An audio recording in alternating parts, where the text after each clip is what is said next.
$16,000?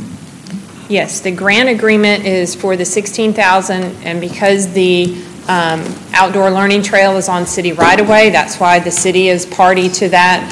It will be with the fraternity who is partnering with Mr. Buckner. So the grant agreement is between the city, the fraternity, and the community foundation who houses the funds for Together 2016.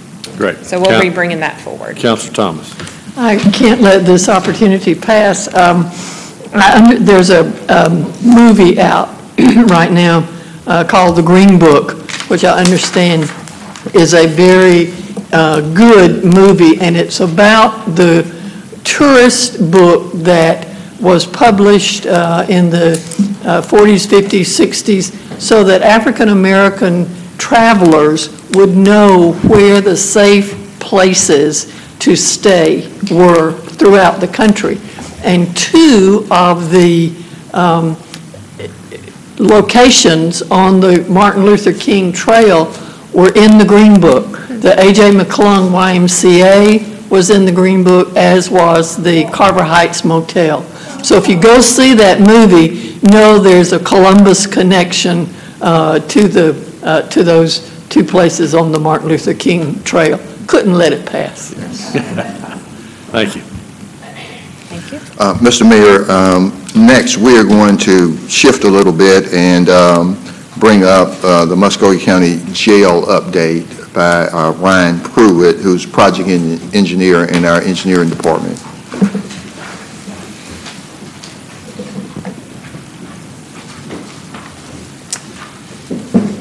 Good morning, Mayor and Council. I'm here to give an update on the Muscogee County Jail shower.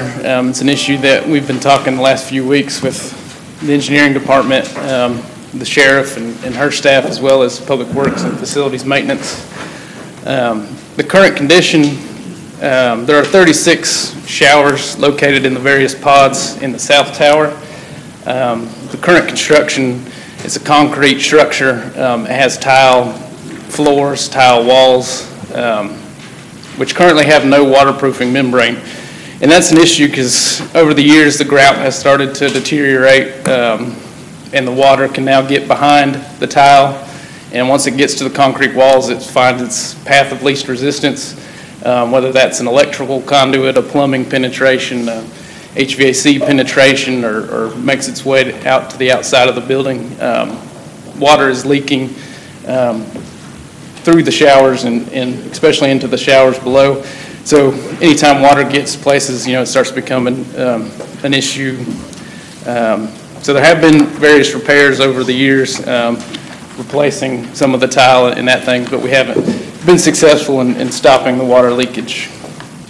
The proposed repair, we'll get a contractor to come in and they will demolish the tile in every shower back down to the concrete structure. They'll install a new waterproofing membrane on top of the existing concrete. And the easiest way to explain that is basically it's kind of like a pool liner. It'll be tied into the drain. So if any water in the future ever gets behind the new tile we will install, it'll hit that liner and make its way into the plumbing drain and on out. So it physically can't get outside of the shower area. Then over that membrane will come back with new tile with epoxy grout, which is more durable than regular grout you might use. We'll also inspect the plumbing and the drain lines while we have everything open, make sure we don't have any issues there. And then the project will also include some work in the stockade to allow for the housing of inmates over there. To accomplish these repairs, the sheriff will have to clear out a pod for the contractor to get access to. In order to do that, we'll need some space at the stockade, which requires a little bit of work over there. Funding, the estimated cost, we're working with a few contractors now trying to get estimates on it. Right now, the repairs for the showers and also the work at the stockade is in the $600,000 range. The recommended funding source will be from the OLOST Public Safety Reserves. And the next step is once we get the quotes finalized, we would come back here in February asking for approval to use those funds. And I can answer any questions. I know the sheriff's here as well, if you have any First, questions. let me say congratulations. I am very impressed you were able to convey a very thorough presentation in 3 slides. So thank you. You're my new favorite presenter. I did tour the jail, and I've seen this damage firsthand, and this is not a matter of wanting to fix it. This is a matter of we have no choice. This is getting worse by the minute. It's putting people in danger, and we need to get it done. So, Sheriff, did you have anything that you wanted to add? I'm like you. I like it short and sweet and to the point. But I appreciate your consideration. I agree with the mayor. You know, we've had some meetings about this in the past, and it's just not getting better. It's getting worse, and I'm just looking forward to moving forward with this. Any questions you have, I'll be happy to Yes, Councilor Allen. Thank you, Mayor. My only question is the timeline. What are we looking at as far as? We've estimated about 8 or 9 months to do all of them, because they have to do 2 at a time, completely finish them, and then the sheriff will move inmates back to that pod, and then we'll do the other 2, and it's a few weeks per set, so that's about the estimated timeline. All right, thank you. And Sheriff, you may want to address the old original stockade, which had been utilized for housing some pit prisoners. You can no longer do that, and because of the repairs that will have to be done to the stockade in order to house some of the prisoners while we're replacing that. Absolutely. We stopped using the stockade since I took over. We had a couple of people escape from there, so there were some issues, and they were trustee status inmates, but nonetheless we had to run them down and bring them back. And so there were just issues with that old building, the fencing. They literally broke out a wooden door that had been there forever, and the fencing around, they just, you know, they were trustee status, so there wasn't a lot of security in that area. They were low-level inmates, but nonetheless, the decision was made to put all of those inmates back into the jail proper so that we could secure them. And we stopped using the stockade. Additionally, there were some issues with the facility in the stockade itself, with the showers, just like the rest of this building, but this building was built in the 1800s. So in order to really use the stockade in a place that's safe and secure for inmates to be, we need those updates to the stockade first before we start anything else. Fix the showers. We've got a door that needs to be a metal door. We've got some windows that need bars, fencing around it, things like that, so we can truly utilize that. Honestly, if I had that space today, I could put inmates in it. I need that space because if you're paying attention to the news, the count's going up. So we definitely need the space now and probably in the future. So, but we'll definitely be using it to help move some of these inmates around as they're working inside the jail proper to fix the shower issues. Thank you. Councilor Thomas? Sheriff, I'd like to ask a question that is somewhat related, I think. You mentioned that the numbers are going up. Yes, ma'am. I understand we're over 1,200. 1205 this morning. Yes, ma'am. And can you give us any idea how much of that may be related to the fact that we are in our courtrooms, we're still minus some courtrooms, and how does that impact that to a great deal, or you think not so much, or would you want to? Okay, I will tell you what I know, because I have been working with the judges about some of these issues. I know for a fact that we have people who have been in jail awaiting trials, some of them since 2015. Actually, we have 2 that are set for February from 2014. I can tell you that of those 1,200 inmates, only approximately 100 of them are charged with a misdemeanor offense. That means 1,100 others are charged with felony offenses. We've done everything we could do to move people out of that jail facility. You know, we work with the judges on a bonding schedule, even going to an OR bond. You know, state court does an excellent job of doing guilty pleas for low-level offenses. We have a pretrial release program that we can look at other cases that are low-level felonies. We've got 100 people in that. So since I took office, the day I took office, the jail count was 995. Today, it's 1,205. So obviously, people are coming in and they're not getting out. The best I can tell you is that it doesn't seem to me to be a problem with misdemeanors. It is a problem with felonies, and we've done everything I know to do, at least, to try to put people out on some sort of a bond. The judges have been excellent to work with us whenever they can to help with that. Do we still have a good number of, state prisoners that are awaiting transport to other facilities? I know that sometimes that impacts this number also. We do have those. Sometimes the judges will sentence people to to different programs within the State Department of Corrections, and we have to wait for bed facilities. So we definitely do have some inmates awaiting transfer into the state system, but I do not, by and large, think that's our largest problem. I think that perhaps the courtrooms is one factor in this, them not having had courtrooms. Another factor, of course, is, scheduling, perhaps. I mean, honestly, I think a good idea would be to sit down and all of us talk about what is the backup, why are so many of these people, not moving through the system. But I don't want to point a finger, but I'm certainly willing to discuss what's going on. It sounds like there are a number of different factors Right, that yes, ma'am. may or may not be related to each other. Yes, ma'am, that's correct. Yes, I think that's good. And I can tell you that our intention is to, most of these are elected officials, and there's a lot of moving parts. There's Yes, just so many different pieces of this that our intention is, now that the courts are coming back online, we think it's an opportune time to maybe convene just a discussion with the stakeholders and people that play a part in that process, and let us, from the general government standpoint, ask what can we do to try to help facilitate any necessary efforts that may identify bottlenecks and try to streamline this. Because the one certainty is that we have to do something. Yes. And we're going to try to play a role just in terms of facilitating a discussion. And so we fully expect to be able to come back and make a report to this council within the next several weeks. I would think one of the last things we want to do is to have the Department of Justice get involved, let them stay where they are. But I applaud this, that we'll have these conversations. Yes, ma'am. Yes, ma'am, absolutely. Thank you, Sheriff. Thank you. And Mr. Mayor, if you don't mind, I'd like for the Deputy City Manager, Pam Hodge, to talk about the courtrooms for a second. So just as an update, floor 11 is now open and operational.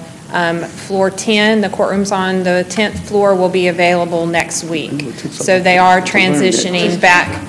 There's 2 on 10. So they are transitioning back to the government center and the operations of those courtrooms, and it's been a feat from the sheriff's office and with the judges to reorganize and rearrange, and everybody's done just a great job in working with us as we're trying to get the government center back to normal. Finally getting the elevators back, maybe. Yeah. Yeah. Councilor Barnes had a comment. I apologize. Just a comment to the sheriff. Sheriff, I know you've been faced with a number of challenges, but you've done a fantastic job. And who's that gentleman, that minister, that's standing to the left there? My partner in crime. Well, let me tell you something. Not only I can congratulate him, but he can say a heck of a prayer at one of the churches that we had, a testimony, that gentleman right there. So just thank you both for all the job you're doing, especially you, Sheriff. Thank you, Councilor Barnes. Okay. Mr. Mayor, next topic Ryan Pruitt is going to bring before you has to do with Memorial Stadium.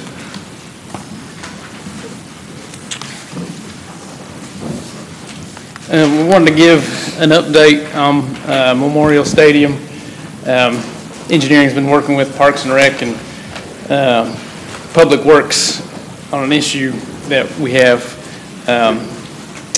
Here's an aerial of the stadium just to kind of refresh everybody's memory about the layout. On the left-hand side, which is west, you can see the press box, which is that building there. You kind of have a little plaza area.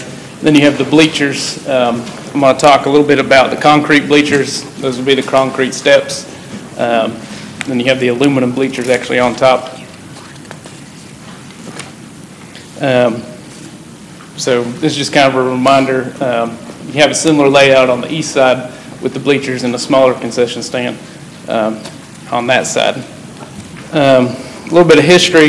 The existing concrete steps or bleachers are original to the stadium and over 100 years old. They've been renovated and improved over the years, but they are the original concrete. The stadium is used for youth, high school, and collegiate football games. And the most recent large renovation was completed in 1997 and included demolition of a portion of the existing bleachers. They used to go up higher than they do now. We took them down. Included repair of expansion joints, ADA improvements, renovation to the press box and restrooms.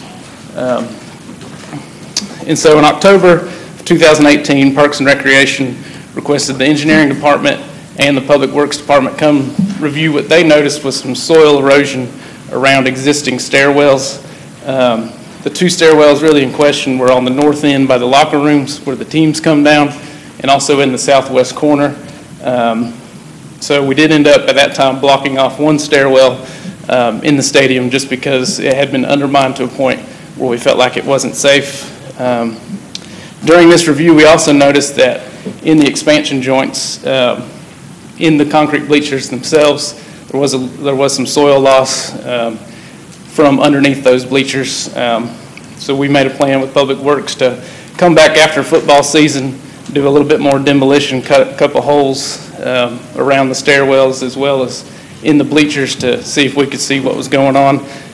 In December 2018, we did finish that demolition.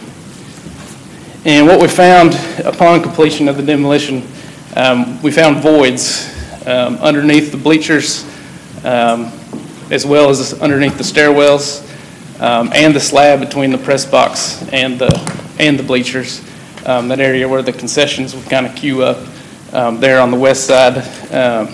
The voids we found are anywhere from about a foot deep. We did find one at the top of the bleachers that was approximately 7 feet deep. So it's a pretty large void underneath that slab. And they range in total volume. Some of them are only 3 feet wide. Some of them are 10, 12 feet wide. The two stairwells, we also found that those were compromised. And the overall size and the amount of voids that we have discovered raises significant questions about the overall structural condition of the stadium bleachers.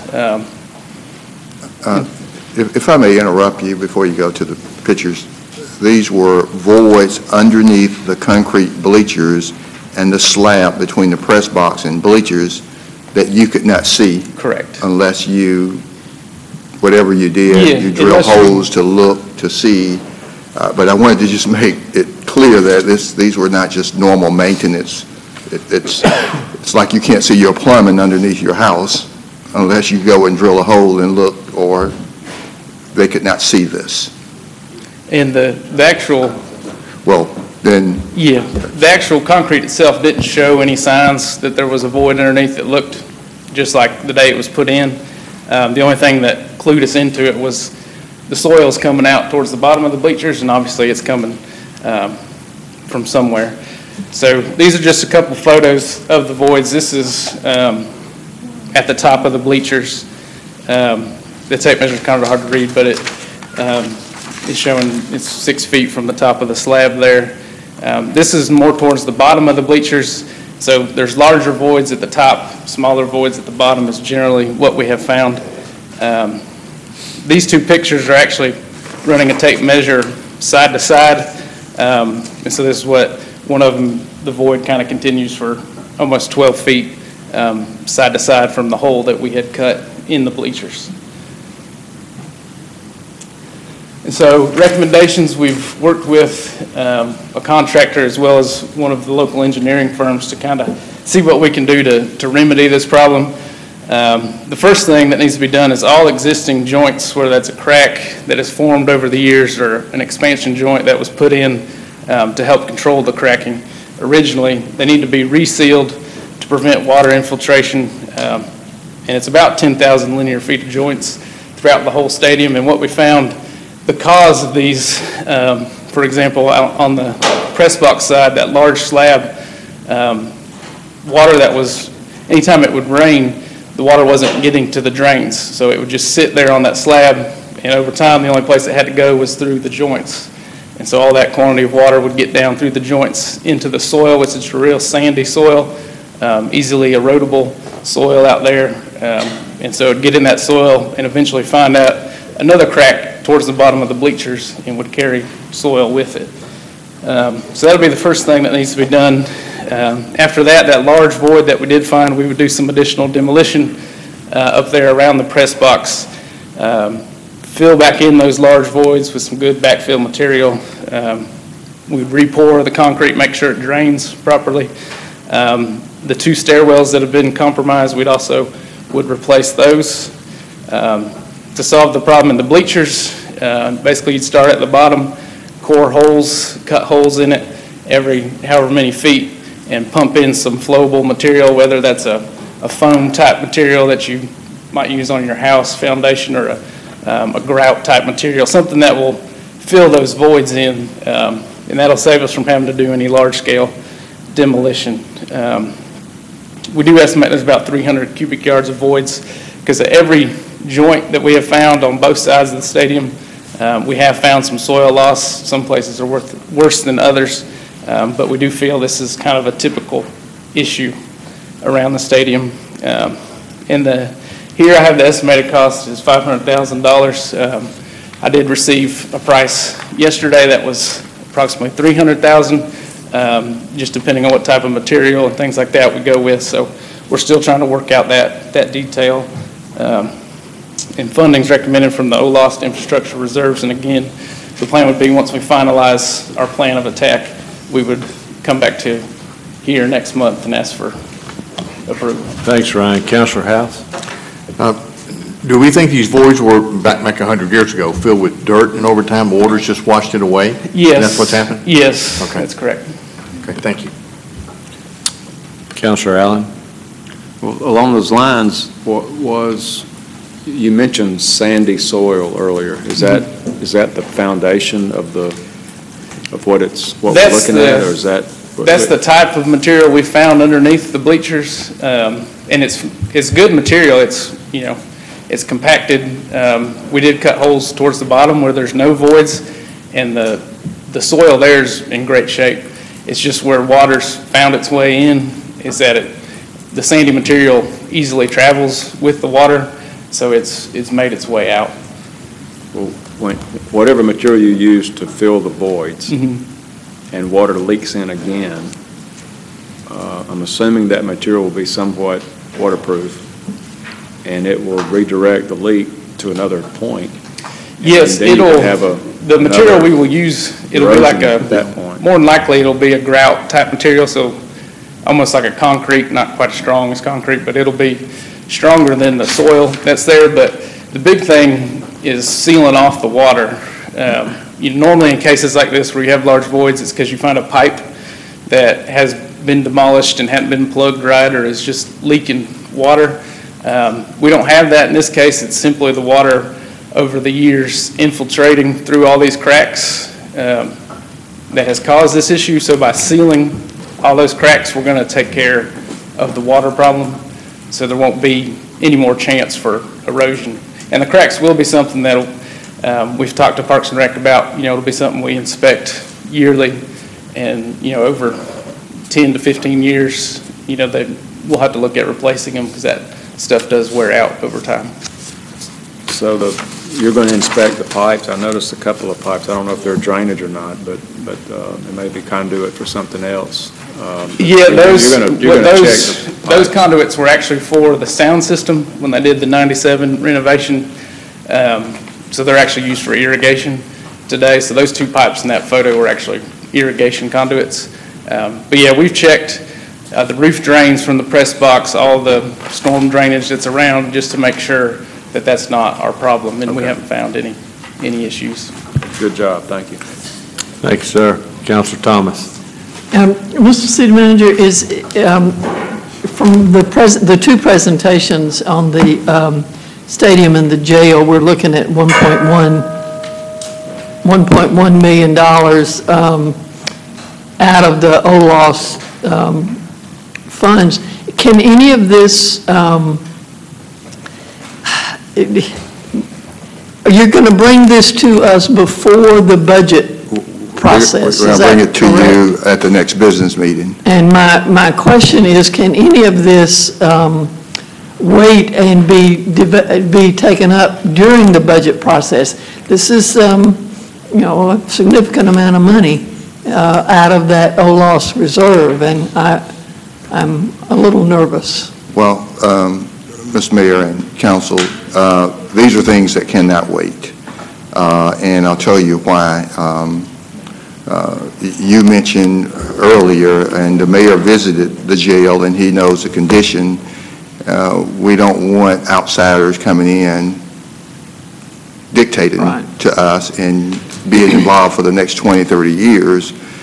And so it's something that's urgent that we need to proceed with in terms of the jail. With the football stadium, we have community events to include the Muscogee County School District, and then we have the football classics, Tuskegee, Morehouse, and Albany, Fort Valley. And if we are going to make sure that this work is done, that it will not interrupt high school football and any regional playoffs, if it's not, to ensure that it won't impact Tuskegee, Morehouse, and Albany, Fort Valley, it's something that we really, and it's going to get worse if we don't address it now. I think you're going to, with rain and conditions, it's going to just get worse and cost more. And so I think there are things that we can't wait for the budget process. We need to do now. Okay, got it. Thank you. Thank you, ma'am. And Mr. Mayor, if I may say it,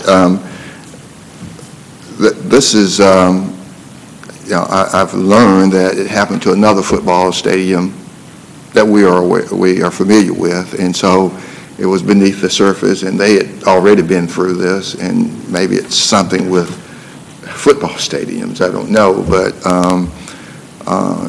I've been told that it occurred here locally with another football stadium.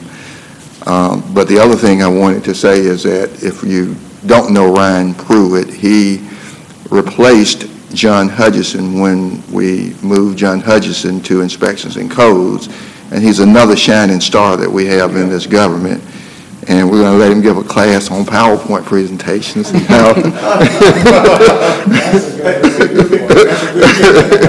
Yeah, but he is a shining star, and you can see he's on top of this, and he's just good at what he does. And we've got a lot of hidden jewels and shining stars in this government that you don't get to see because they're behind the scene, and Ryan is one.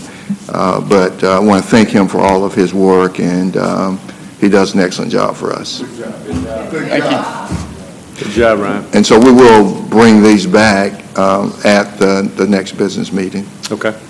Thank you.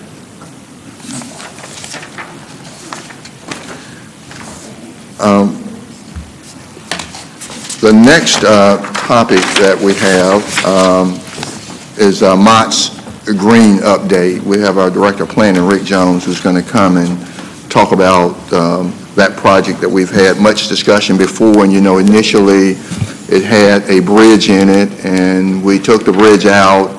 Council members went and toured the site and kind of got to see what the proposal is for that area down around the 14th Street Frank K. Martin pedestrian bridge. And so this is an update on Mott's Green. Thank you, Mr. City Manager. Mr. Mayor, members of council, good morning. It is still morning for the most part here. This is an update we promised we were going to do with you back in June, July of last year. So we're a little slow in getting this to you, but we want to bring it back to your attention again here. We proposed this project back in 15. It's designed to rejuvenate and restore that last little area of the Riverwalk down there, right there at the pedestrian bridge itself. This is money that was authorized by council in 2016, with $800,000 of that coming from federal funds, and the other $200,000 coming from required local match. We went out and did an RFP on this. Here we go. We went out and did an RFP on this. I've lost my train of thought here, I've lost my screen. Okay. Back in 2017, which Heck Bershaw was awarded,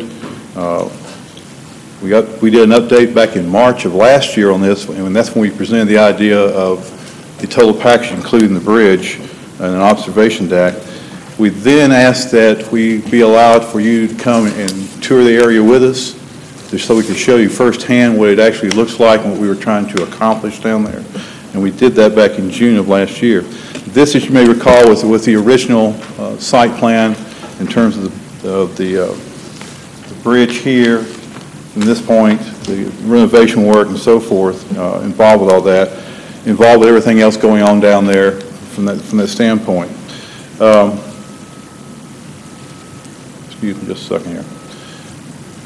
So since that time, we also informed you about the requirement for additional archaeological and historical surveys, environmental and NEPA documents, design modifications, and so forth. A lot of this work came not because of what we were doing, but more or less what was required of us from the federal government and from GDOT itself in terms of trying to meet the project itself. We did, like I said, we did some design modifications as well in terms of actually removing the bridge itself and some other interpretive monuments at that point. We did a conversion of the and the other thing that's come about now since we've had our last conversation is this little thing called lump sum versus line item deductions, or what are cost estimates more than anything else, which is really this unit cost. What I'm really trying to say to you, this lump sum versus unit cost. We were doing everything pretty much. This sounds really simplistic, but it's not. Don't make it any more dramatic than I have to. But we were looking at everything doing in lump sum bid. You know, what's it going to cost to do this? Well, GDOT came back to us and said, you really got to break this cost out for us now in terms of doing it on a unit cost basis. Again, that sounds real simplistic, but that means you really have to sit back and redesign the drawings themselves to fit that requirement. And this wouldn't have been a problem had we talked about this back in 2017. But GDOT came to us and right at the last moment, right where you got to submit the construction documents, and said, you've got to change these documents to meet that requirement. Well, okay. So anyway, we've done that, and I'll show you the budget on here a little bit better as well. But as we talked about back last year about this project, if we remove the bridge, there will be some cost savings. We said, yes, there will be. And we've taken those cost savings, though, and had to apply them to some of these requirements now that GDOT has made of us in terms of doing the environmental work and everything else that goes with it. We're still, though, within that $1 million range when we talked about initially about that. And we could have this project out to bid, we're that close now, by summer of this year in doing so. This is, again, what the existing area looks like right now on the screen in terms of Mott's Green and where its relationship to the pedestrian bridge and to the turnaround down there, the roundabout we had installed some time back as well. This is what we're talking about doing now to the Mott's Green area. As a reminder, this is what we're trying to achieve down here. For instance, this aligned Riverwalk, the 14th Street Bridge underpass. Let me go back to the previous slide. You can see here now, this is where the Riverwalk itself goes now in terms of lining up. It really is offset from where it comes up underneath here. At this point here, it really is offset at that point, so it makes it a little bit difficult to get through there. It's not impossible, but it just makes it a little bit difficult to deal with. This is what we're trying to achieve by allowing that flow of the Riverwalk to actually come and connect at this point here again and tie back in at that instead of 25 feet or whatever to the east of the site itself. We're going to be adding landscaping and trees to the area. This area here, you know, this is where we were talking about pretty much where the bridge was going to go, where the blue line is. There is now a retaining wall, basically, that stands about 5.5, maybe 6 feet at times, it makes it difficult to actually see the river at that point. The idea is to actually still lower that so people have a better interaction with the river itself at that point in dealing with that. So that would actually be removing some of that railing and putting new railing on that site to make it actually more functional. There will be some cleaning and repairing of the existing monuments themselves, particularly these monuments like here, this one here, and this one here. As you recall, those of you who went down there with us on the tour, they're in pretty bad shape. They've just weathered over the years, and they really need to have some cleaning done to them from that standpoint as well. And then there's also some new historical signage that we want to put really in line up here with this purple area here. There's about 6 of them that will be double-sided that we want to share with the community and also enhance the historical quality of the area itself as we go along here. This is the historical interpretations. These are what the signs, monument signs will actually look like. Again, they'll be up there in that little arc area closest to the parking garage at Total System itself. They're designed really not only to capture the history of the area, but also to complement the Mott's House enhancement that was done a couple of years back as well. This is what some of the signs will look like. We'll kind of go through them kind of quick here on this. But they're there to emphasize what the history means of the river and what the area means to Columbus as a whole, and to remind visitors and to remind ourselves what all has actually taken place down there. This just gives you an idea of what that might look like involved with that. These are the areas, again, showing in this, with this really being, of course, this is the parking garage up here, and then these are the locations where these historical monuments will actually sit in reference to everything else up there. The other thing we want to really should point out to you as well, we don't really talk about a whole lot in this presentation, but need to, and that's this green area in here. We want to go in there and kind of put some low-hanging lights for the most part, but also put some power to the area to make this more of a festive area, that where you can have small concerts, you can have weddings there, things that would actually be beneficial to the area and make it a usable site involved with everything else going on along the river. This is a little bit more close example in terms of how the reference is, where those monuments will be placed. This is what the site looks like today in terms of, again, trying to clean the monuments up and so forth, and the area itself. The monuments would actually go in there and be placed, again, for this point. The festive area itself, the little green space area, we'd actually go in there and prune some of the trees up, kind of skinny them back a little bit, put some more grass in there, and make it more of an attractive area, more of an area that's inviting to the public to come and enjoy the area itself. This is our budget we're currently working under now. We have a basic cost of $100,000 to start off with. We've gone back and adjusted this budget with GDOT's blessings at the same time to incorporate some of these items in terms of the additional services of the environmental, the coordination, the project redesign, and like I said, this conversion of documents to a unit cost format. And then you can see what the cost is. We're projecting the actual construction cost to be a little over $700,000. That's dependent upon, of course, the bids we receive back, but that's what we're looking at. And we're still within that $1 million range now of about $991,000 to do the complete project. As I said, we are at the point right now of almost be the point of ready to go forward with this once we have your authorization to proceed. Okay. Councilor Woodson. Can you go right back to the picture? Which one would you like? Not that one more. Right there, like where the stairs are coming through. I know when we did I'm sorry. I remember when we did the walkthrough, I was asking about possibility of seating or something like that. And I can see now with the revision you said that the stairs can be used that way. How are the stairs, the condition of them? Are they pretty good that where people will be able to sit? Because we did talk about a little stage and people can do a small concert, they can sit on the grass, or they can sit on those stairs. What are the conditions of those stairs? Council Woods, if I recall correctly, the stairs are in good shape. They just need to be cleaned, and it may have some mortar put back into some of them just to keep them in shape. The idea, though, is also it would be to kind of put something of a stage area down there that you could have performances or, like I said, weddings or other ceremonies down there that would allow you to do that. But this area itself kind of acts as a bowl shape that I think is natural for these kind of activities to take place. And I think the stairs could work for seating.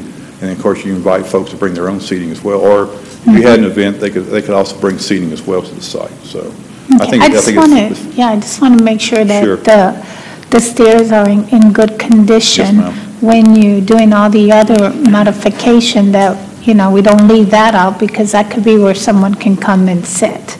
And then I think that, I don't recall, but to make sure there's an area where someone who's like on a wheelchair or so can be able to go into that Correct. area in case there was an event due to the stage and the other.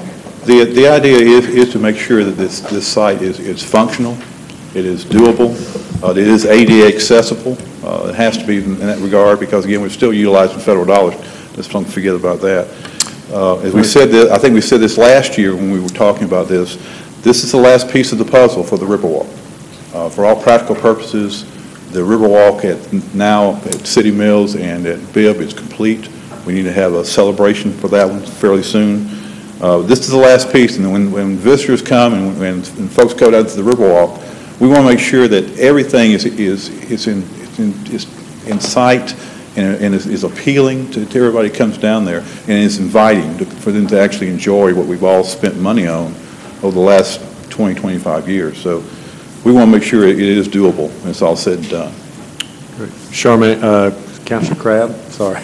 That's okay. A little too familiar. My question is about lining up the Riverwalk, when it's going under that bridge. I've been down there several times, and I don't see an issue with it the way it is now. Councilor Crabb, we've had complaints about that for some time now, particularly not necessarily maybe the individual walkers, but we have events down there. I know we've had cycling events down there.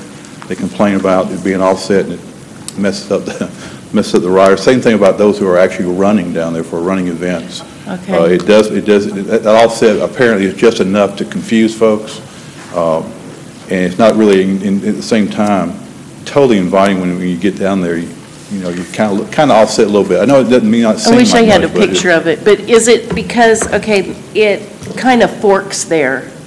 Is that what you're talking about, where it forks to where you stay on the Riverwalk, and then you can kind of go up parallel to the bridge to get up a little bit higher where that little,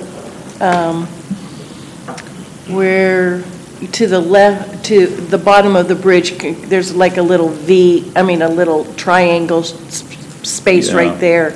And you can kind of go up to the circle and the Riverwalk right there. So is that what you're talking about? That seems confusing. Are you referring to this area up in here? Or am I back down here? Down at the bottom middle, the triangle below the bridge area. Mm-hmm. Down this area down here? Yes. Yes, ma'am. That. So there's if I remember right, it's kind of like a Y in the road where the Riverwalk can continue, and then you can also go up, like some stairs up to that upper level. Is that correct? Yes, ma'am. That's pretty much accurate from what I can tell. What I'm trying to allude to here, though, is this is the existing Riverwalk now today, and it really, you do have this part up here. You can go like that from that standpoint, or you can go this way. But the idea really is to make it flow a little bit better down there. While we're down there making the adjustments and the improvements to the area, we want to make sure we get the Riverwalk, because now this will actually line back up to where the Riverwalk goes up underneath the bridge. Okay, I think I understand. So you're not changing the path under the bridge. No, ma'am. You're changing the path on Mott's Green. Yes, ma'am. Okay, We you have to answered make my sure it lines question. up correctly for us. Okay, thank you. Thank you. So that's what we're after. We're going to come back at the next council meeting and ask for your consideration to approve this so we can go forward with this project and get back to my budget here. So we can go ahead and get this project fully funded, take care of the last little bit of things we need to take care of, particularly this idea about unit cost, and then be ready to go out to bid, we hope, by summer this year. It looks great. Plan does. Any questions or comments? Yes, sir. Councilor Allen. On your budget sheet, it says cost and contingency. How much is the contingency? It's usually 10%. So that's set aside for future needs on Yes, that sir. project? That's in the event we have something that's come up We try to take care of that. We set aside that much money at least in the event we have another issue. Okay, is that held by the GDOT or is it held by the city? No, sir, it's just in the budget itself. We control that aspect of it, so that when something comes up. The funding for the project has been transferred to Columbus? Yes, sir. Okay. Yes, we're in that. We'll still have to, let me be clear about this. If we go through the project just like do any other project, we'll have to make our payment up front, and we get reimbursed. Yeah, that's what I was about to say. It's a reimbursable grant. It's a reimbursement program. If we don't. So the funds have not been transferred? Right. If we spend it, then we can apply to be reimbursed for it. If we don't spend it, of course, we get what we spend, up to the $1 million. So we can submit a contingency cost, and they will provide that to us. In fact, they really do expect us to do that, and really do require us to do that. We right now, though, GDOT is committed to the $800,000 for this project. We just have to, like I say, pay as you go more than anything else. And most all of our grants are just so that are reimbursable grants, and that's why. And I'm not talking to you necessarily, but to the public. They are reimbursable grants, and that's why we have to have the capacity and the fund balance or reserve to spend the money that we can get reimbursed. Some of the smaller communities who don't have that capacity, they can't afford to accept the grant because they can't spend the money up front. They can get reimbursed, and so they can't apply for the grant. We're fortunate in that regard. Okay. Mr. Mayor, if there are no other questions, we'll be bringing that back, and we can go to the final update. And I don't mean to be calling on the mayor to do an update, but the mayor says put me at the end, and that's where I placed him where he wanted to be. So, Mr. Mayor, it's on you. That's it. I may be in a moment, but yes, ma'am, I'm sorry. Yes. Several of the things that we've talked about today, we've talked about taking out of the OLOS contingency and so forth. Next time when you come to us with the proposals for that, would you please bring a real good, complete breakdown of what is in the contingency fund, what is already committed from that, give us just a real clear picture of what kind of money we're talking about. We'll do that, and in the future, what I'll do is do that first, and then go into, the updates, so that you'll know if we do that on the front end, that whether we have the capacity or where it's going to, that kind of thing. Thank you. Certainly, we'll do that. Okay. No, prior to the time I took office, and even subsequent to, I've had a lot of comments from people, not just within the government, but also without, about the public agenda. And I know there were some recommendations made before I got on council to go to 3 minutes or 2 minutes, and they looked at what other people did. And so the challenge, and the reason I didn't react immediately, is the challenge was to try to come up with something that kept in mind the primary focus, which is the citizens. It's being consistent, so that and being accessible to the folks that want to address their representatives here at the meeting. So and it's important to remember, this doesn't require it doesn't require any kind of ordinance or resolution. It's simply the order of things within this council. So I didn't want to do it in a vacuum, so I think I sent all of you an email with just some thoughts. And the great thing about this is if they don't accomplish what we want these changes to accomplish, we can try something else or just revert to the way it is right now. But a couple of things that I'm asking you to consider is one, that the public agenda, people that appear on the public agenda be given 5 minutes. And that's the way I think it started about 7 or 8 years ago, and then it sort of grew into an additional 5 minutes. 5 minutes is more than what most municipalities allow. I think it's fair. They'll get a warning at 4 minutes to kind of wrap things up. I recognize that some people are just not going to, there's going to be some council interest, or there's going to be some folks that are unable to get through their thoughts in 5 minutes. So we'll allow them to come back at the end of the meeting for an additional 3 minutes to wrap up anything or to answer something or say something they may have forgotten to bring up at that time. The other thing that we're going to try to do is we're going to work with the clerk's office on the intake when people call in to get on the public agenda. One of the things we'll do from the mayor's office is to contact them, not to dissuade anybody from appearing. We want anybody that wants to address their elected officials to do so. But there may be some things that we can steer them towards, or we can call 311 or work with the city manager to try to reconcile any issues they have before, and it may preclude them from having to appear before council to ask for that. But also, we'll try to determine if it's something that council has purview over. Is there something that council can accomplish? That'll go on the public agenda. If they have an event that they want to invite council to, or if they have something they'd like to promote, we'll schedule them at the very end of the meeting for 3 minutes. And I've actually talked with Mike King, and what we'll do is he can edit that out and run that multiple times during the week to help gain them some additional publicity.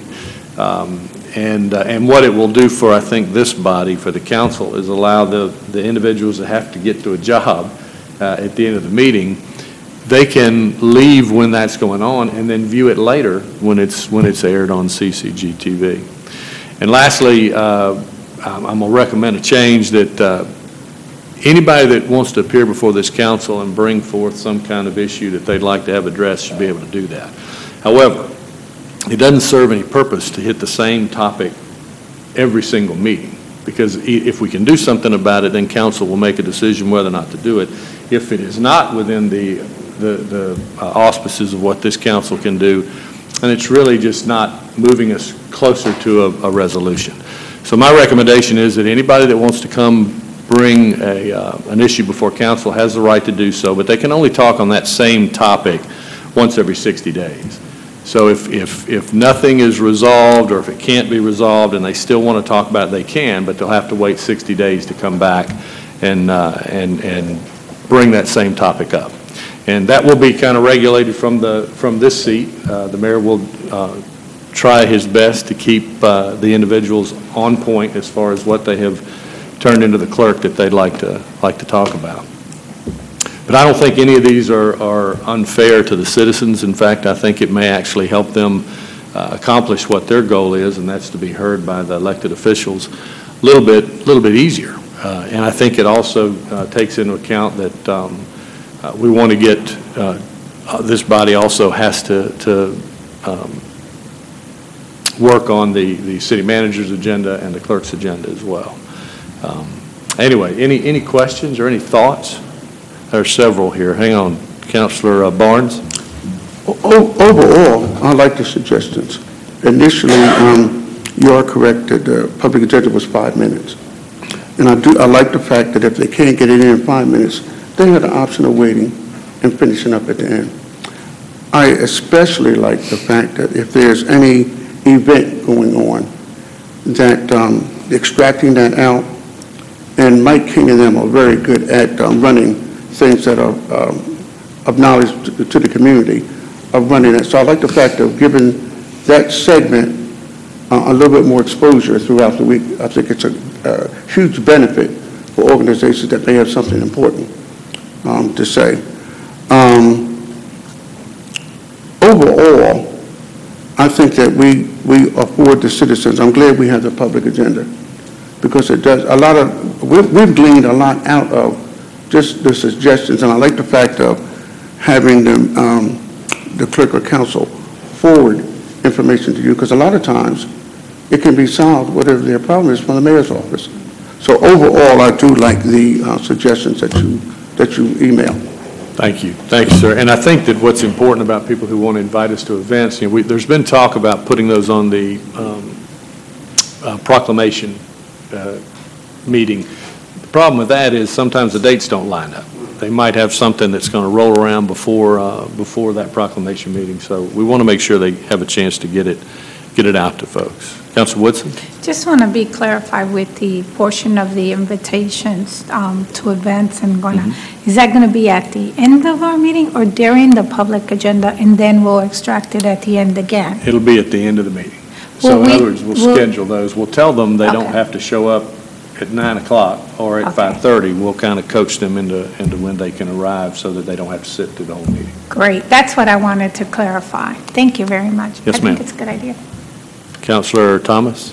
The only thing I would ask you to just tuck in the back of your mind, the 60 days, if I come to the council meeting, the first meeting in January, then the second meeting January, the first meeting February, the second meeting February, the first meeting March is about 56 days.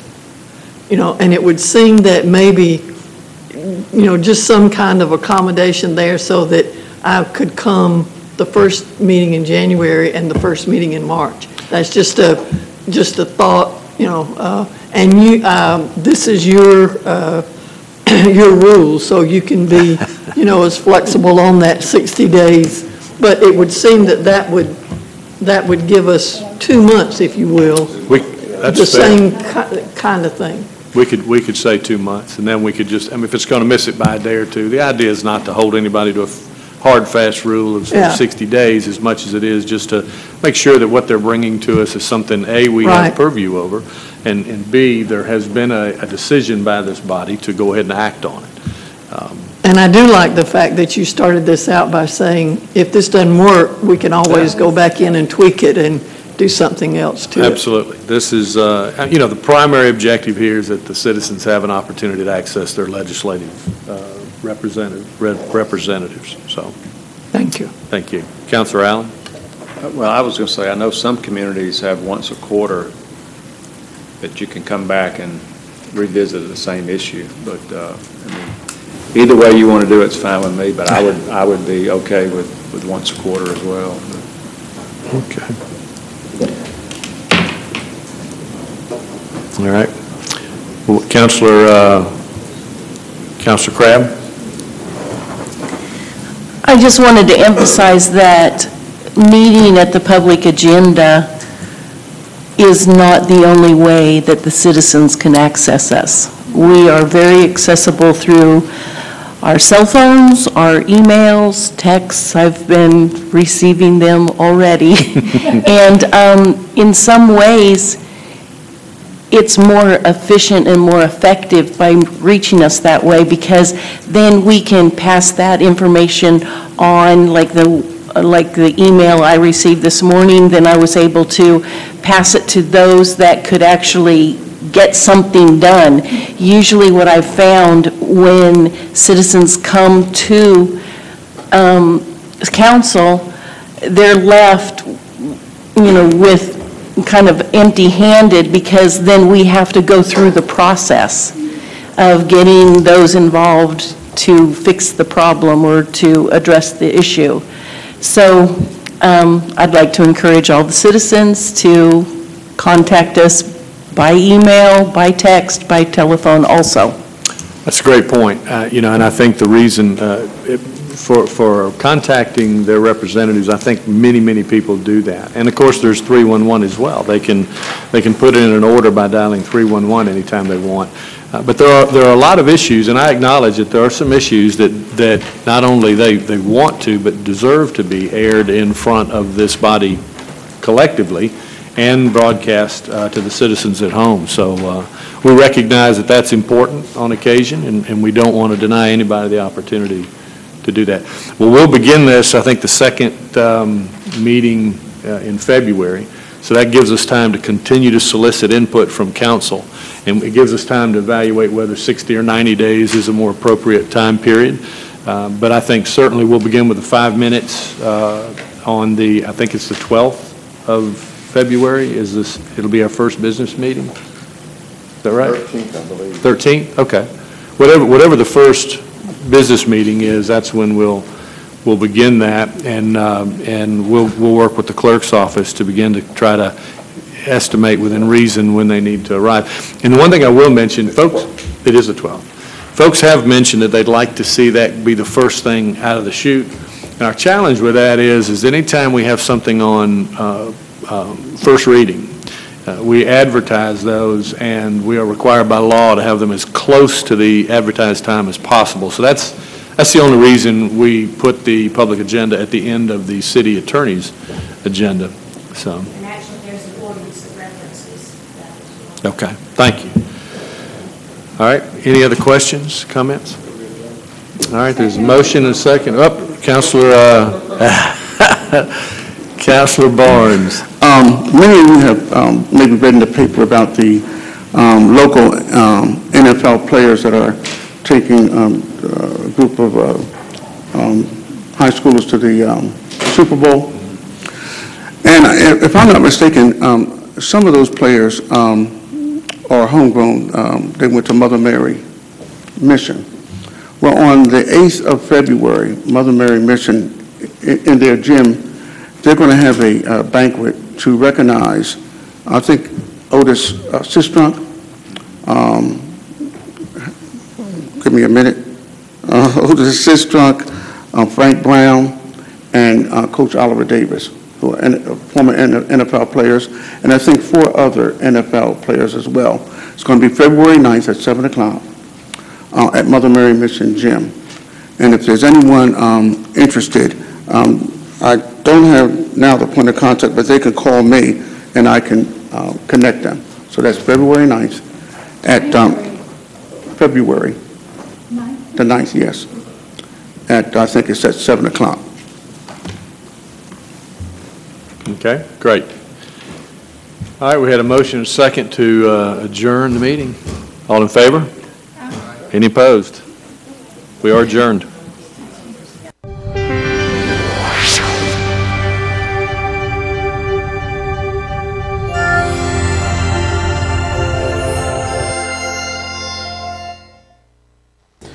Coming up next on Columbus Connections, we are talking to some football legends from Muskogee County and some people who are doing some great things for the young athletes of our area.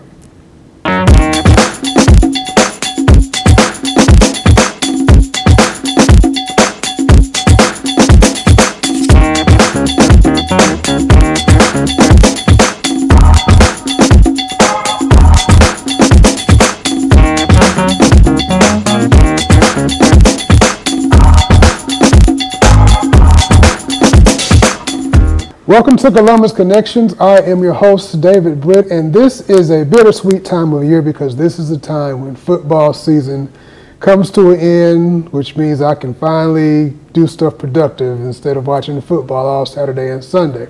Something that you may or may not know is that in this area, we have a lot of football greats. There's a reason that you'll see photos on the news of Nick Saban doing the electric slide in somebody's living room in Columbus and Phoenix City. It's because we have some great, awesome athletes, and they didn't just start coming from Columbus. It's been happening for a long time. Now, you'll see them come back a lot, give back to the community, do a lot of football camps, do a lot of things that the current pro players do. But players that have been playing for a while, that have been professional football players, they also do great things for the community. In fact, some of them with some other organization and team lead and city leaders took a group of kids to the Super Bowl to just enjoy it, see what Atlanta was all about, and just plant that seed inside of them. And they got some other great things coming up too, so we're going to talk about that. I'm going to let them introduce themselves and tell you who they are, what they're with, and why they're doing what they're doing. We'll start immediately to my right. How you doing? How you doing today, David? Tell everybody who you are and your background a little bit. My name is Oliver Davis, and I'm a graduate of Mount Oliver High School, attended Tennessee State University, and was drafted to by the Cleveland Browns in 1977 and had a great 10-year career playing professional football.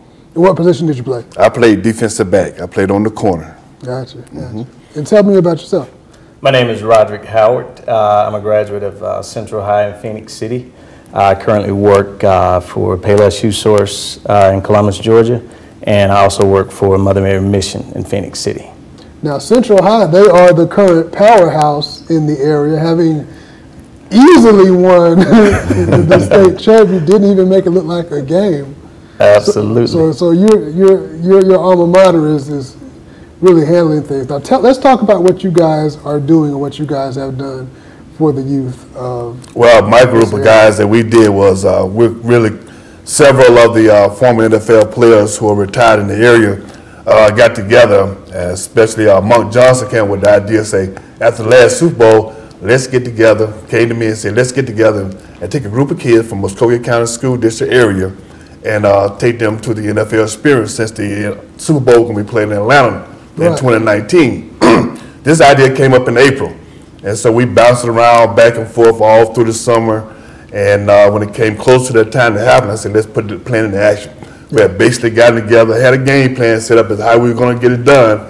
And we started out in November soliciting to other businesses and members in the community to help support this activity because it costs a lot of money.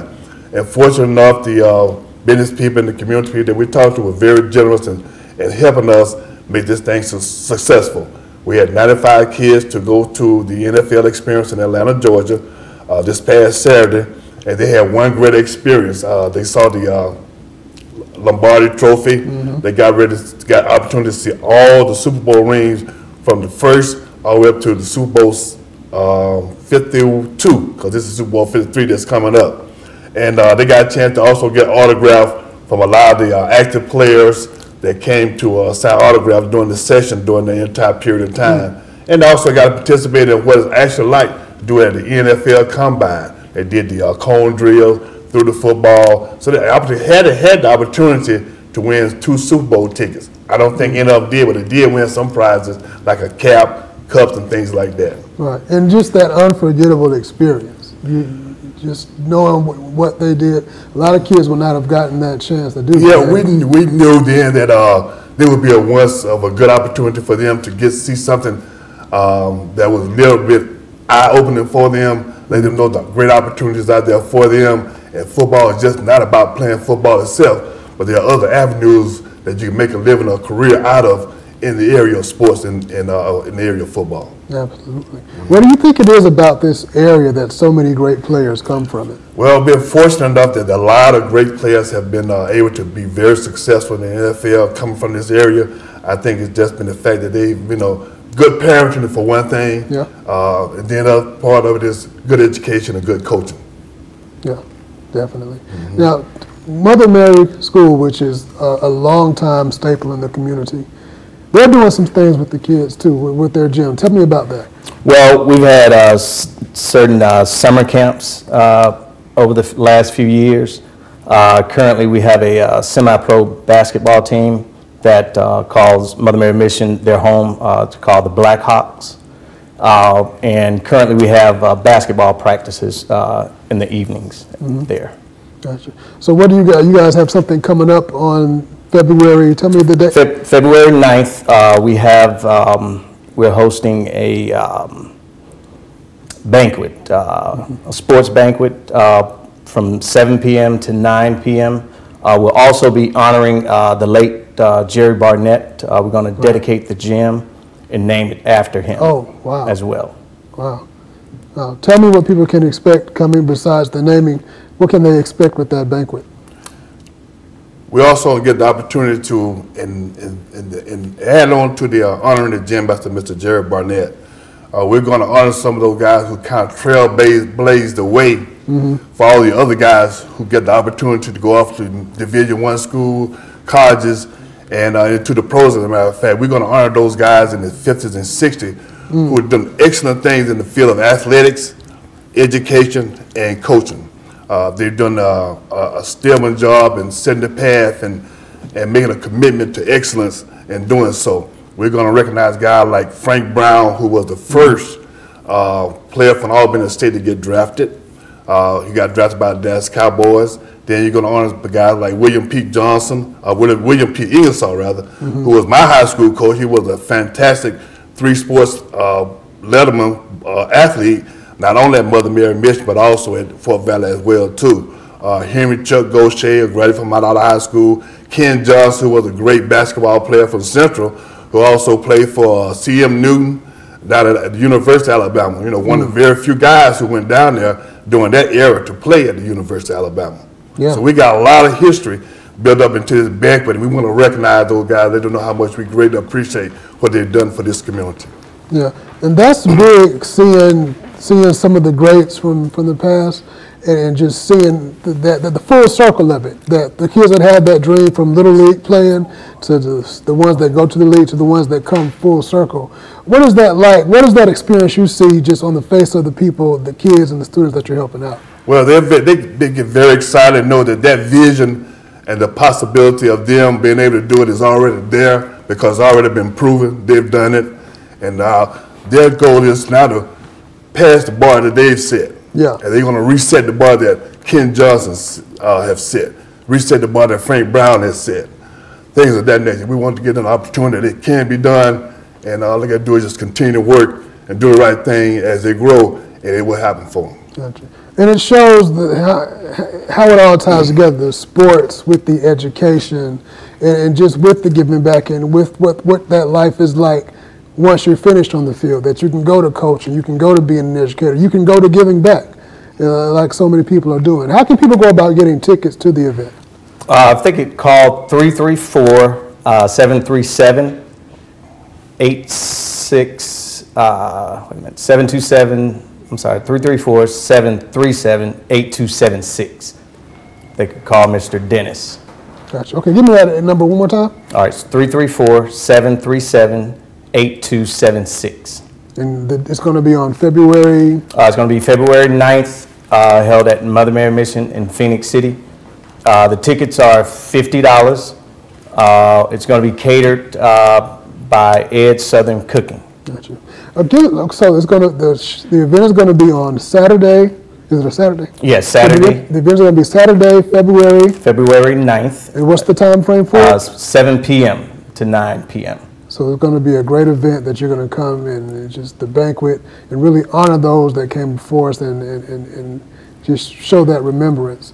Tell me a little bit about what's life like once you retire from the NFL. Well, it is an adjustment, I tell you, and you never get through adjusting, but you got to be prepared and to make that adjustment, be successful in it. And the key to that again is that education. Yeah. If you don't have that education to fall back on, then you're gonna struggle. But the good thing about it is that once you get it all lined up in its right place, the education, the work ethics, everything will fall in place and you'll be well taken care of. Gotcha. To someone who has a young athlete, whether they're in Little League or maybe they're about to go into junior high school or they're contemplating being an athlete, what kind of advice would you give them? Of course, I would always keep the grades up. You always got to take care of your body, keep your mind clear, and always have an open vision of everything is possible. If you be dedicated to what you do, then you get an opportunity to be successful in whatever you want to be. Awesome. And tell me again, what are some of the things that you mentioned that Mother Mary Mission has going on? Well, currently we have the Blackhawks semi-pro basketball team that calls Mother Mary their home. We have summer camps that are going to be coming up this summer, 2019, and we will have food drives at a given point at Mother Mary. Gotcha. And again, we'll see everybody on Saturday, February 9th. Yeah, 7 p.m. That's going to be 318 Seal Road. To get tickets, if you would call 334-737-8276. Awesome. We will see you there. It's always awesome when people who did so many great things are coming back to give back. We're always here for it, so let's make sure that we support them. Thanks for watching. This is Columbus Connections.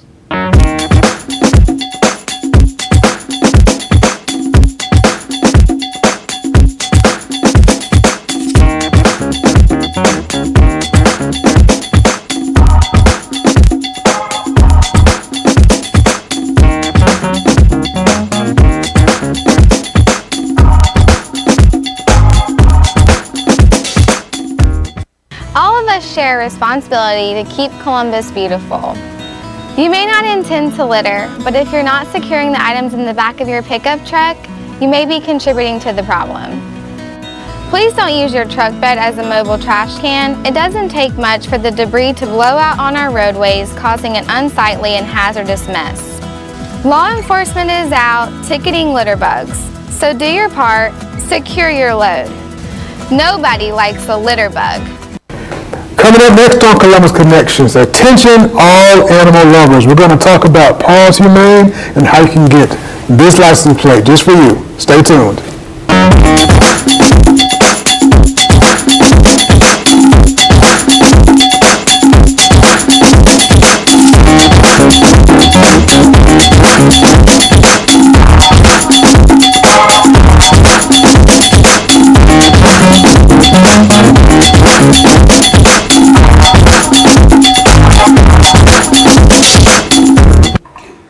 Welcome to Columbus Connections. I am your host, David Britt, and this show is for all of the animal lovers.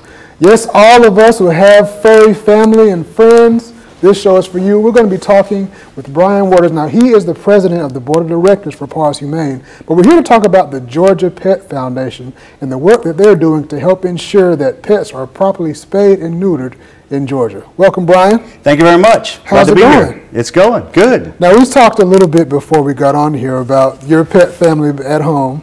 It's a zoo. And being that you are the president of Paws Humane, how hard it is not to just have Noah's Ark at your house. It's very difficult to go and visit Paws and not come home with a car full. It really is. Yeah, but part of that is if everybody does their diligence of making sure that their pets are spayed and neutered. And everybody that's an animal lover already knows that importance, but for people that are watching, that always hear that and don't understand why that is such a big deal, explain that for us. Well, overpopulation is a big deal here in not only the state of Georgia, but everywhere.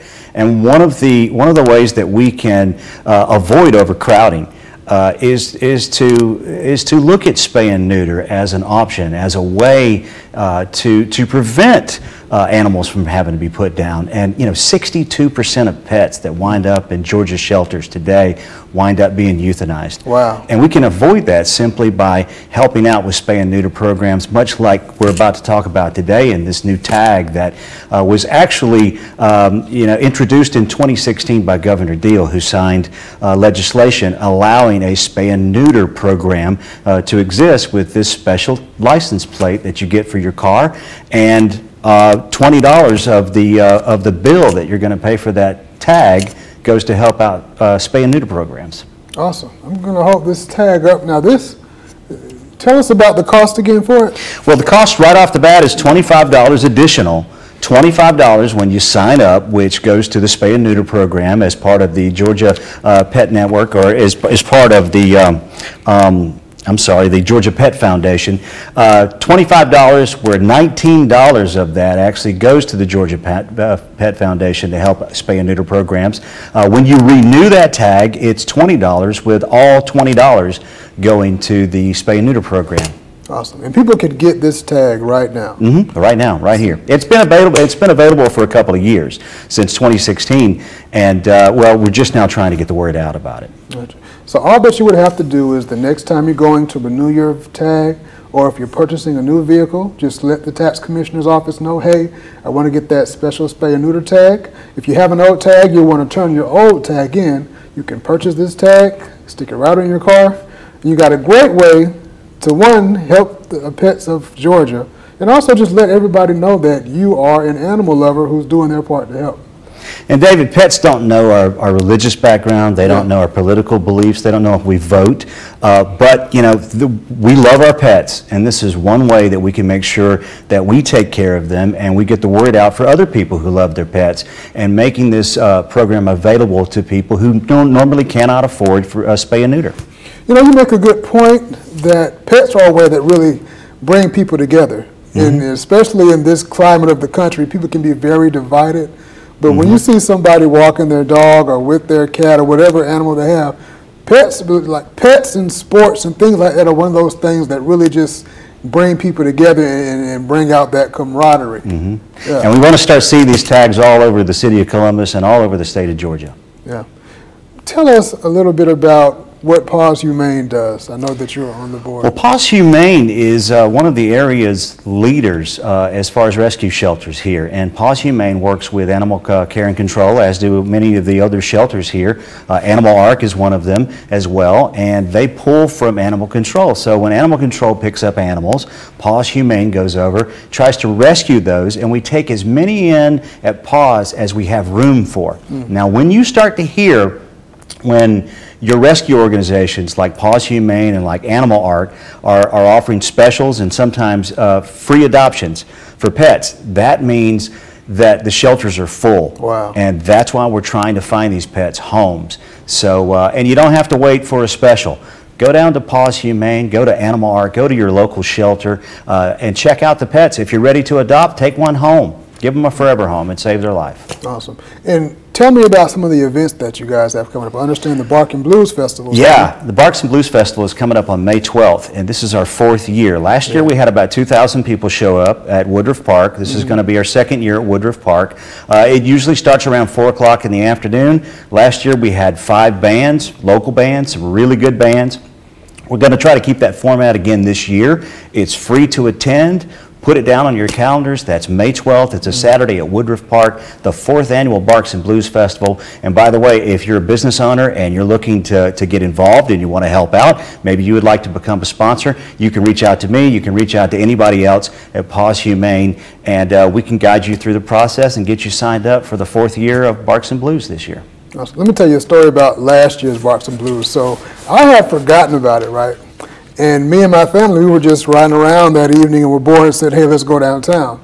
So we get there and it's going on and we felt so guilty. Like, because you left your pet home. Yeah. She's at home and we were just sitting, all these dogs just running around happy, having the time of their life. So we definitely plan on coming back out. And well, dogs are welcome. I would not recommend bringing a cat to Barks and Blues, but you can if you want to. But dogs are welcome, and it is free to get in, and we're looking forward to another big year at Woodruff Park this year. Really quickly, though, I do have a website to tell you about for the Georgia Pet Foundation. I'm here as an ambassador for the Georgia Pet Foundation. You can find out all about this program by going to thegeorgiapetfoundation.org. Follow us on Instagram, which is at Georgia Pet Foundation. That's georgiapetfoundation.org, or on Instagram at Georgia Pet Foundation. You can find out all about this awesome tag that's only going to cost you $25 right out of the gate, and a $20 renewal fee, with most of those proceeds, if not all those proceeds, go into the spay and neuter program for the Georgia Pet Foundation here in the state of Georgia. So remember, when you're at the tag office, let them know that you want the Georgia Pet Foundation spay and neuter tag, or just tell them the tag with the cute little dog and cat right there on the side. You'll be happy you did it, and then everybody around town will know how much of an animal lover you are, and more importantly, that you're doing your part to help Georgia. Thanks for watching. This is Columbus Connections.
Columbus, Georgia, tracking your waste pickup is now at your fingertips. Download the new Columbus Recycle app to your mobile device now. It's easy and most of all, it's free. Simply go to the App Store or Google Play, search Columbus Consolidated Government, download the app, then enter your street address. No more guessing or calling about recyclable items, garbage, other waste pickups, or holiday makeup days. This app can also send you a reminder 24 hours in advance. Download this amazing app now. Columbus Consolidated Government. We do amazing. Recycling is good for the environment. It's good for Columbus. But please remember, when recycling, we only accept aluminum, tin, and metal cans, plastic bottles, jars, and jugs, junk mail including window envelopes, bag shredded paper including white and colored paper, telephone books, newspapers, and magazines, cardboard, and all types of plastic containers. So call 311 today for your blue bin and start recycling. It's the right thing to do. Hi, I'm Lynn Whitfield, and you're watching CCG TV.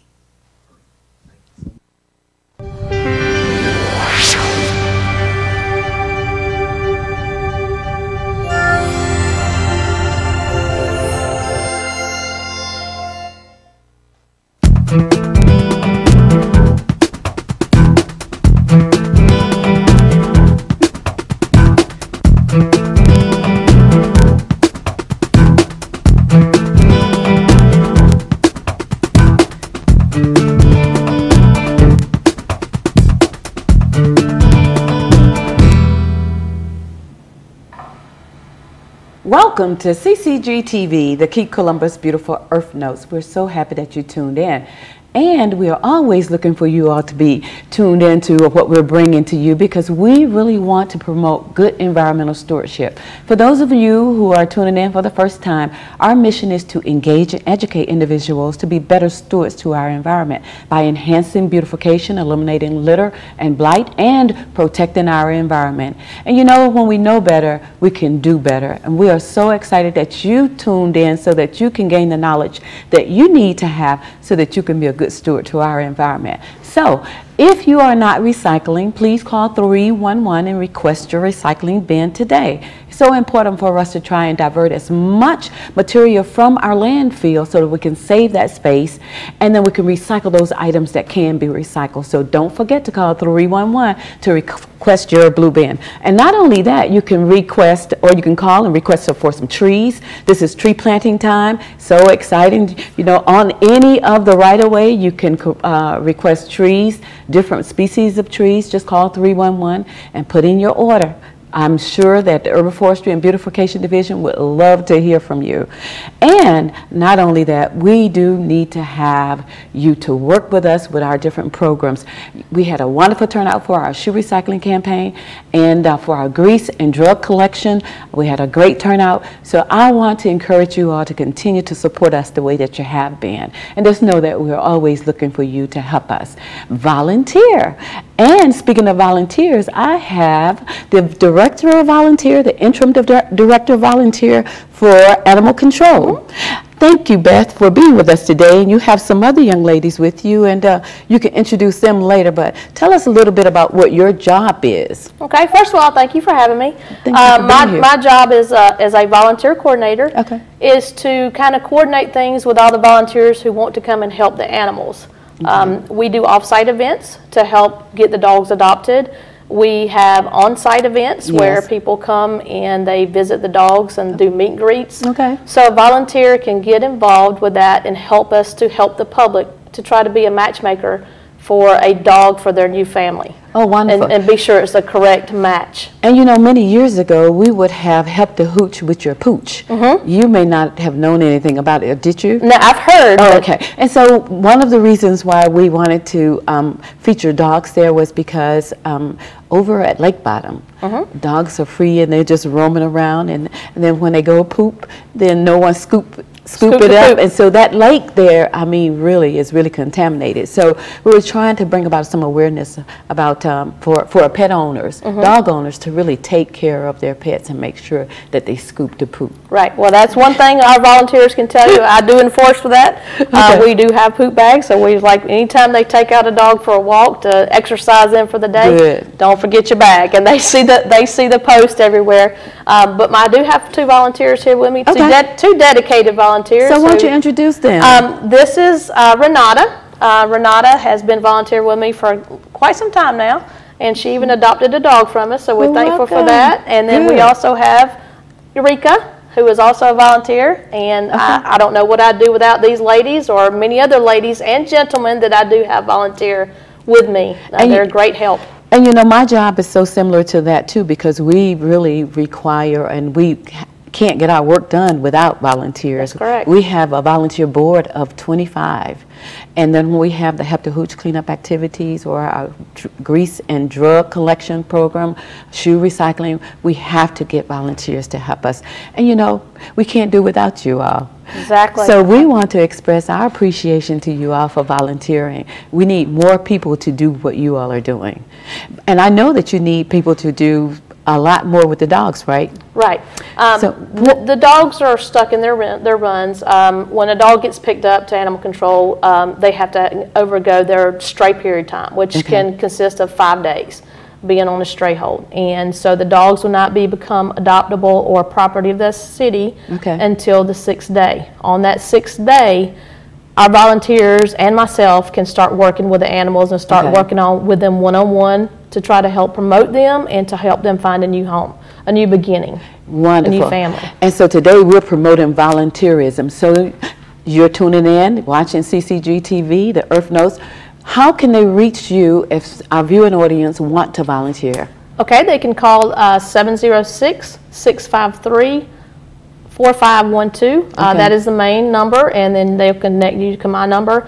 My hours, I'm normally there on Tuesdays from 12 to 5, Fridays from 10 to 5, they can reach me, and then on Saturdays from 10 to 5 as well. Great, great. So for all of you dog lovers, we need for you all to volunteer to help with animal control and paws. So make sure that you got that number down. Right. And if you're interested, call so that you can volunteer, because they need your help. Right, and maybe one of them like to speak and say what they get from volunteering. Yeah, what's the value? I know sometimes when you enjoy what you're doing, it's not, it's that fuzzy, warm feeling that you have for volunteering because you're giving back. Yeah, so tell us why it's important for you to volunteer. I like to volunteer because I like to intermingle with the dogs. Some of them come in, they're very frightened, and they get a little tender loving care from us. And we also assess their level of behavior, right? If they're real wild, or so we can match up with people that want to adopt. And we take them for walks, and when they've had enough shots, they can actually play in the back, and we try to take pictures, and this is a very good picture taker here. Oh, wonderful. She does wonderful. She gets those gorgeous shots, and it makes you feel good. When you see, we have a website that's Freedom Faces of CACC, and that's where adopters post. And you get to see, oh, this was Clarity. Look, she's in the bed. It really gives you a warm, fuzzy we can see your passion. Yeah. Yeah, you're giving a good idea of you know, the way you feel about what you do. And it's so important for our volunteers to make sure that they really have an appreciation for what they do, because they'll stick with you for a while. They have. I don't know what I would do without them. Wonderful. Well, we thank you for volunteering. We thank you for coming on our show today, talking about volunteering and how you all can get involved. Please just make sure that you call Beth at Animal Control, and then let her know what your expertise are, and I'm sure they'll place you. Isn't that right? We'd love to. We won't turn anyone away. We would find something for you to do and put you to work. Or if you even like cats, I'm more of a dog person, but we do have cats from time to time, and we do have some volunteers who enjoy working with the cats. Yes. So they need help as well. Yes, and it will be a wonderful way for you to give back to your community. So don't forget to call Animal Control and volunteer. They're looking for you to do that. So stay tuned. I do have a wonderful guest. He's a part of our commission, one of our volunteer commissioners who was appointed by City Council. And so you don't want to miss Mark because he has some wonderful things to share about himself, some of the things that are going on, and Habitat for Humanities. I'm sure that he'll share a little bit of that, and we'll just chit-chat with you. So stay tuned. We'll be right back.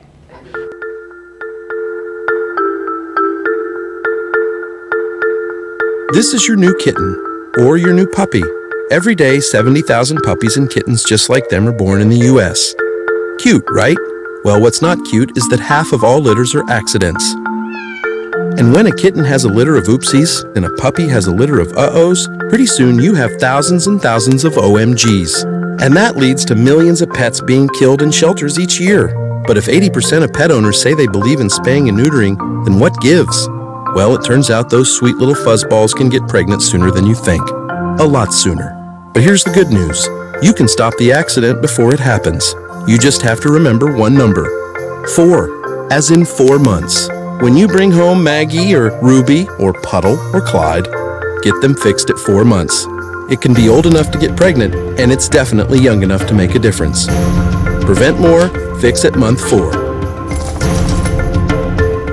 Welcome back to CCG TV, the Keep Columbus Beautiful Earth Notes. And as I mentioned earlier, I have a wonderful guest here with me on the studio today, or in the studio today, and it's Mr. Mark McCullum. He is a part of the Keep Columbus Beautiful Commission. We're excited to have him to be there. And we also have known each other for a good little while. Long Mark. time, yes, Thank good you to for, be here. Thank you for being on our set today. Sure, glad wonderful. to be here. Why don't you tell our audience what you do as a profession? Okay.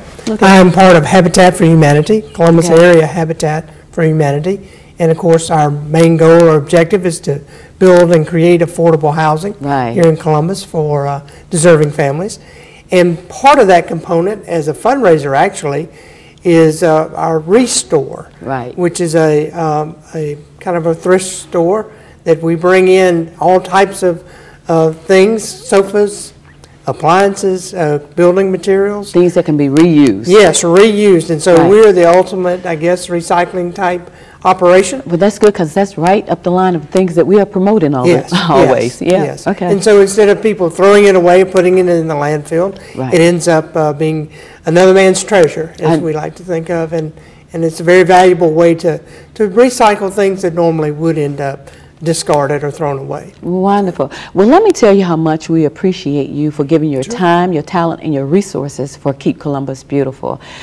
We appreciate that you have decided that you want to work with us. Yes. And you've been there doing quite a bit. Some of the programs that you've helped us with, the shoe recycling campaign, that was pretty good. What was your experience, with doing that particular campaign? Well, this year, this is really the second year that we, as Columbus Area Habitat, have participated. And the first year was more or less a kind of a employee initiative. Okay. This year, I actually put a couple boxes out, and the response was overwhelming from our customers. They came in, deposited shoes. I ended up with 5 bags, I think, of shoes just from roughly a month period of time that we collected them. And the majority of those, as I said, came from our customers, and they were quick to bring them in and deposit them with us, and then recycle those. And those shoes are being recycled, and that's good. What we try to do as a commission is to make sure that we engage our commissioners in doing a lot of different things. And I know another one of the projects that you had an opportunity to witness, and that was the Magical Recycling. Yes, yes. So what did you think about that program? That's great. It's a wonderful program, of course, that is geared towards a specific age, the young people. Children, grade school age, 6th grade, I think. It goes up from K through 5 or 6. Okay.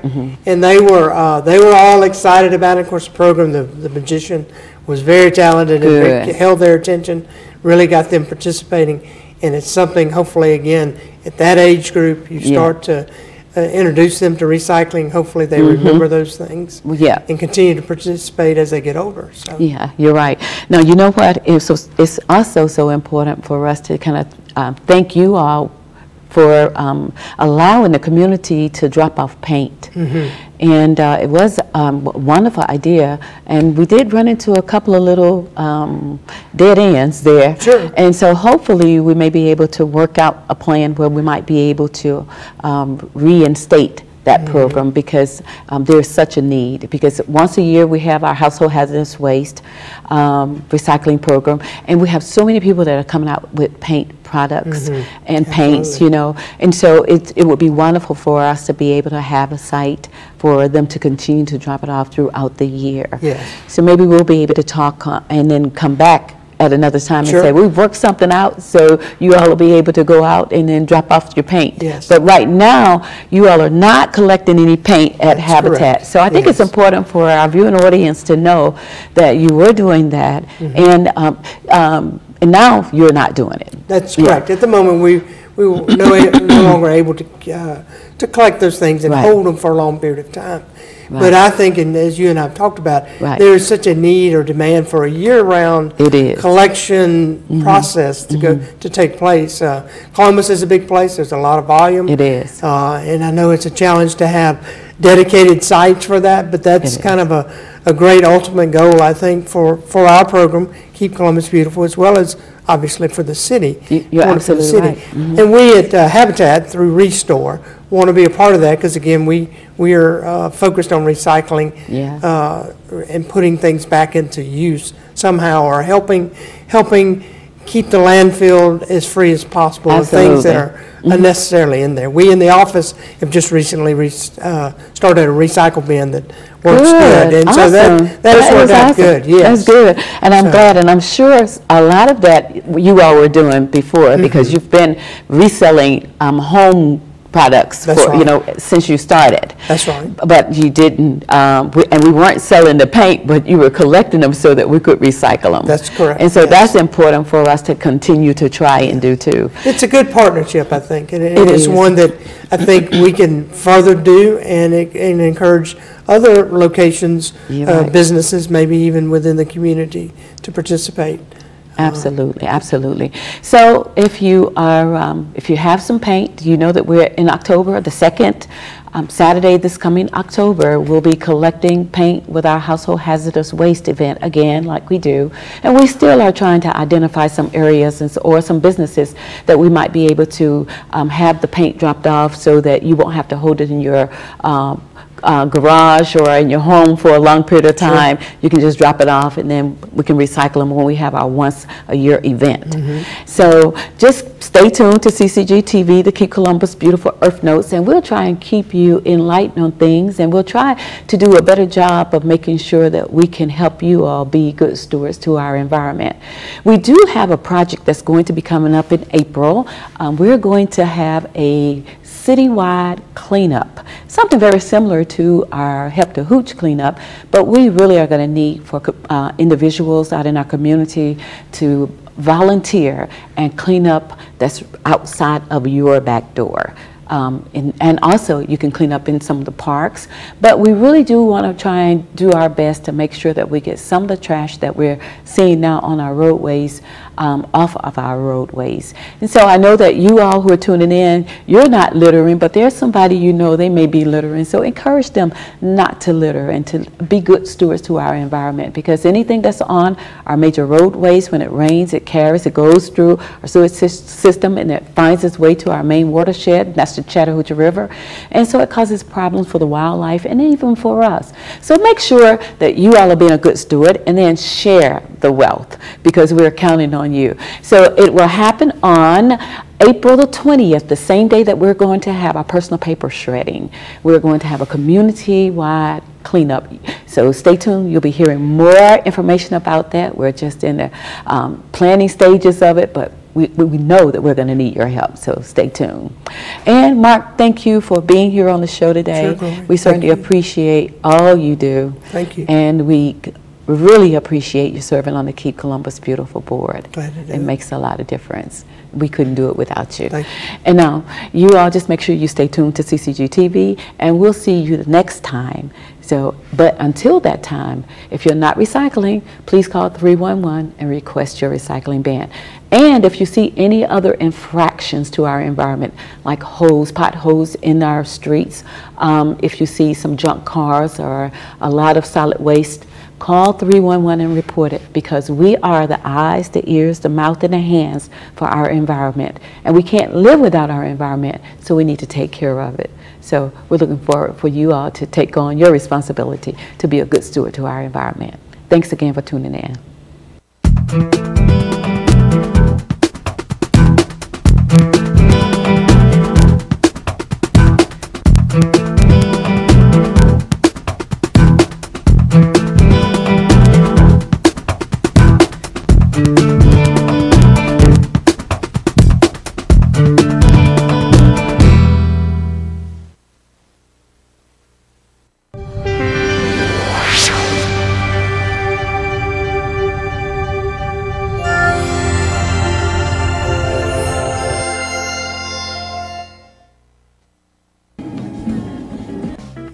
Man, I wish the city would fix these darn potholes. Someone needs to report this. Has this ever happened to you and you didn't know who to call? It's simple. Dial 311 or 706-653-4000. Columbus 311 Citizen Service Center. Our goal is to provide complete, accurate, and timely information to citizens and employees regarding complaints, inquiries, and requests for information. Columbus 311 Citizen Service Center, your direct link to city service. Hi, I'm Cheryl Lee Ralph, and you're watching CCG TV.